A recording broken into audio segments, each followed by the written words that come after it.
আপনি এই দুনিয়ার মধ্যে জুলুম করতেছেন, কিন্তু আপনি আখিরাতে এটা কিন্তু জবাব দিতে হবে আল্লাহর কাছে, ঠিক আছে?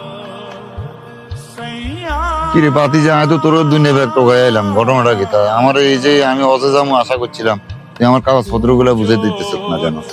আমার ছেলে মেয়ের ঘরে আমি অজে যাওয়ার সময় আমার জায়গা জমি গুলো বুঝে দিব, তুই যে আমার খালি অনেক ঘুরে ঘুরি করতেছে, কারণটা কি? তা কথা কি কানা যায় না?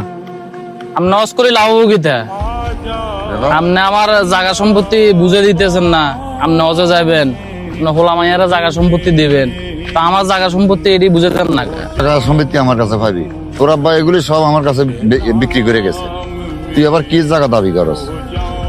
কাকা, আপনি যেটা বলতেছেন আসলে আপনি এই দুনিয়ার মধ্যে জুলুম করতেছেন, কিন্তু আপনি আখিরাতে এটা কিন্তু জবাব দিতে হবে আল্লাহর কাছে, ঠিক আছে? আল্লাহ কিন্তু সাথ দিয়ে কিন্তু ছেড়ে দেয় না, ঠিক আছে নি? এই কথাটা মাথায় রাখবেন। আর আপনি আরো বলতেছেন আপনি অজে যাবেন, আপনি অজ কবুল হবো, আপনি আমার এভাবে ছাড়ে দিছেন, আমি আজকে ফটো করতেছি, আমার জায়গা সম্পত্তি আপনি দখল করে দেখছেন।